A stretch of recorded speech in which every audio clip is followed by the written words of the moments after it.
This is episode 57. I'm really excited for the show.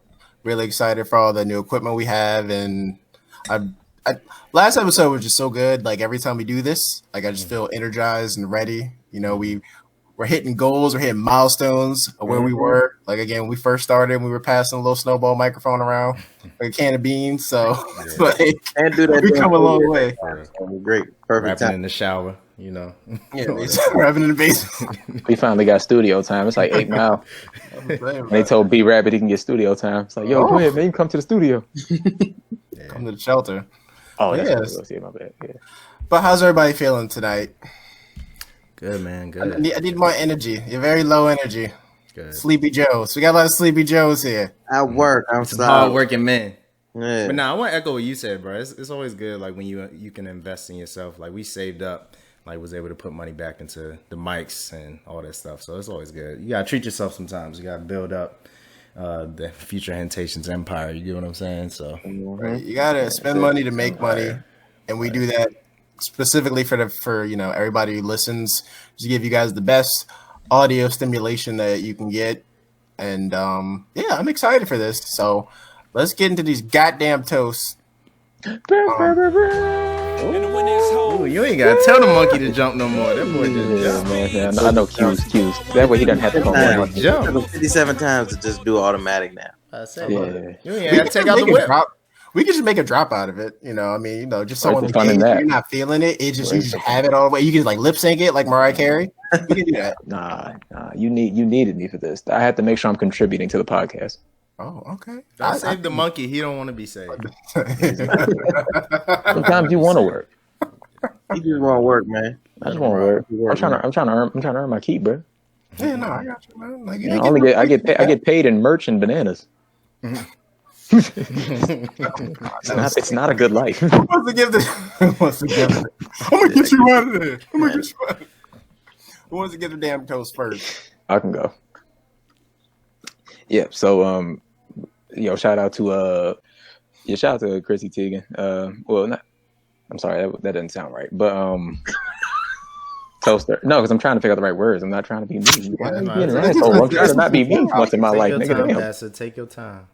No, say toast to her because she lost a child earlier this week, and that was a lot of news, and it's a really sad thing to see, and it was also like a really huge awareness moment in terms of just like how people perceive child loss. I can't think of a better word for it right now, or miscarriages in general, just based off the fact that she decided to share that on her social media, which is a very big thing for somebody to do in terms of being able to share their pain and their story as they go through it. It's a lot to take in, and it probably did mean a lot to a lot of women out there who gone through similar situations and felt like they ain't had nobody to talk to, or they hadn't seen any previous examples of that. So shout out to her, because that seems like a lot to not seems like that is a lot to take in. So yeah, definitely shout out to her and John Legend. Yeah. I saw somebody tweet that it was good that, because that's not a story that's necessarily told. I mean, you know what I mean? Like, It's not our business. You know what I mean when I say that, most of the time, yeah. But like, yeah, you don't really see, because that's a common thing, especially, well, I don't think Chrissy Teigen is black, but I mean, she is, I don't know how to say it, but she's kind of like in the black culture. So like, and she's married to a black man. So even though she's not necessarily black, like that is something that affects black women, like disproportionately, like losing children. Yeah. So, Yeah. Again, it's a shame. Like, it has to be in that circumstance, but it's just prayers to her. A woman of color. Right, a woman of color. Yeah, that's just I can't. Yeah. I I mean, think it I've was never. extremely brave to her to do that, especially in that moment too. Like so, Yeah. and so like it's not like what I'm saying, like she came out like months later and it was like I just want to let you guys know what happened. Like it was like extremely organic, like in the moment. And I think a lot of, unfortunately, a lot of women deal with this in secrecy or deal with it behind closed doors. They don't feel like they had that support, and they look at somebody that they not necessarily like idolize, but look up to from a woman's perspective, and to see that, wow, like she's human too. You know what I'm saying? Or they get that type of human connection, which we really don't see a lot from celebrities. I think we put them on this high pedestal, but we don't realize sometimes how human they are, or they are human. So And to that point, I applaud her being bold and doing that, even despite like it being so like recent. But it just kind of sucks. I kind of feel sorry for a lot of celebrities too, who kind of like almost because all of their businesses out there, because they have cameras at every corner, like they kind of almost have to get ahead of these things and let people know. Like I'm hoping this was on her time. I mean, it seems like it was on her time and terms, but a lot of times they're forced into revealing things that a normal person would never have to talk about. So, I mean, I feel for them. It actually seemed like what you said, where it's like it seemed like it was on our terms. Because personally, I thought the opposite, where I was like, yo, it doesn't, like, it's social media and it's not people's business. Like it's your personal. It's your personal thing. Like nobody needs to know this. Isn't like.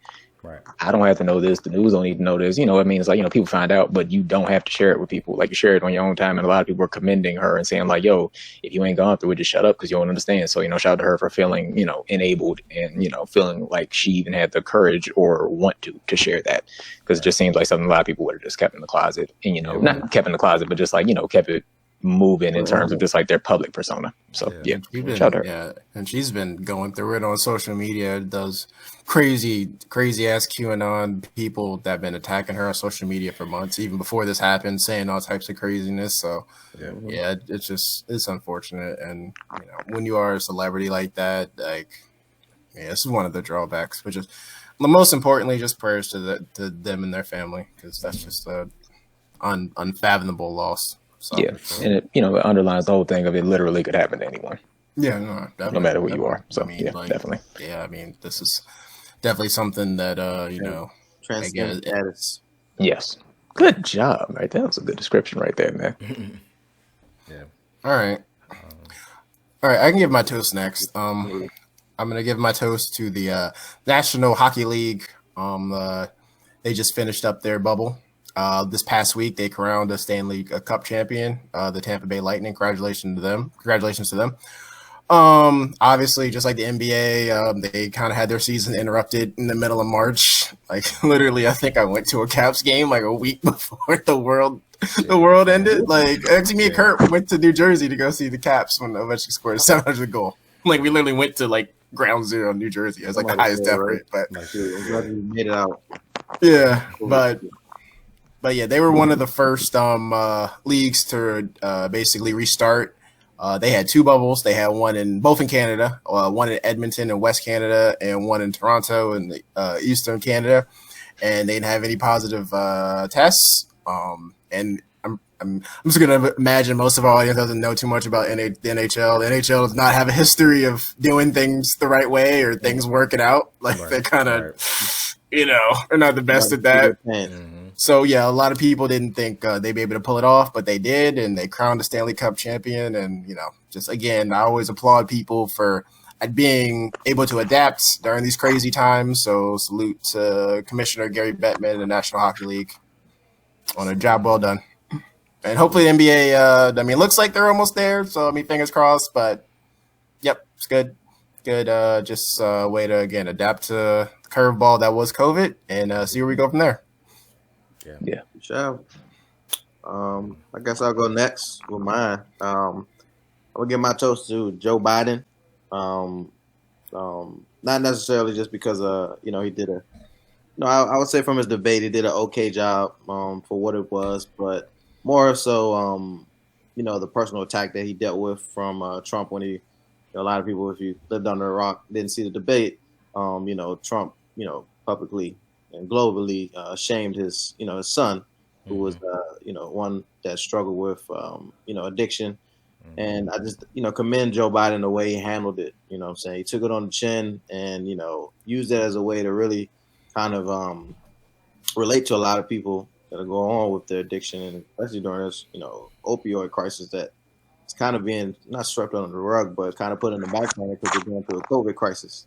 A lot of people right now that addiction is actually even more rampant than it was pre-COVID, because they're looking for something to escape the reality that we're in right now. So, hats off to Joe Biden, the way he handled that, the way that, he shifted from that. I don't know a lot of people, maybe even include myself, that could have kept the composure and kept the professionalism on the stage and global stage while still, showing that type of that type of leadership and handling that attack. So that's off to Joe. Yeah, salute, man. Salute.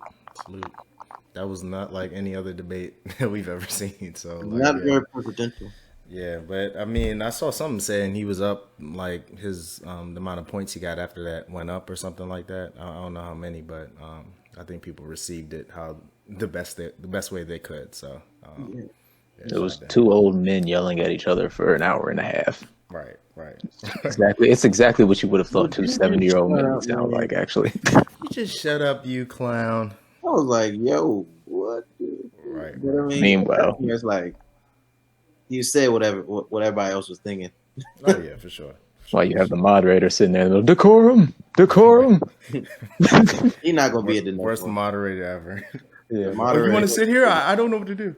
Stop fighting. Right. I'm gonna give my toast to this group of family that composed the black families that composed the Freedom Georgia Initiative.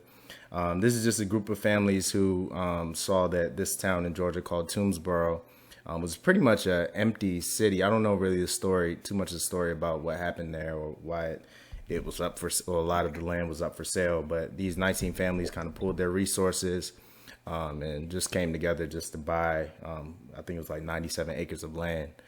So that's huge for like anytime I see like just black people like just coming together like that, just to put their money forward and really investing in land and property and just kind of long-term assets that will pay off in the long term. So salute to them, man. Salute. Shout out to Black Wealth and Black excellence.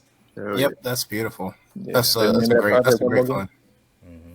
What'd you say? Say the name of the project one more again. The project is called Freedom Georgia Initiative. I meant to look that up. I really that's really good. I mean, again, and it's just like nobody. I don't think it was anybody like famous in that group. It was just literally 19 different families, like just average families who saved up and just came together. You know what I'm saying? Like and that just goes to show like the power we have as a collective. You know, when we come together to kind of achieve certain goals. Like, I see. You're right. Jay-Z would be very proud. Yeah, would be very proud. Seriously though, that's really good. I mean, again, just generational wealth. We have none of that. We don't have home ownership that other races have. There's a lot of reasons for that. I mean, pretty clear why. And stories like that's good. Like other minority groups do the same thing. We need to get on that bandwagon. So stuff like that's good. Maybe one day when this podcast makes it big, we can do something cool like that. Yeah, man. We gonna buy back the block. This is episode 57. So let me make a note of this, so when it happens, we can go back and go back and play that. Damn, that's smooth.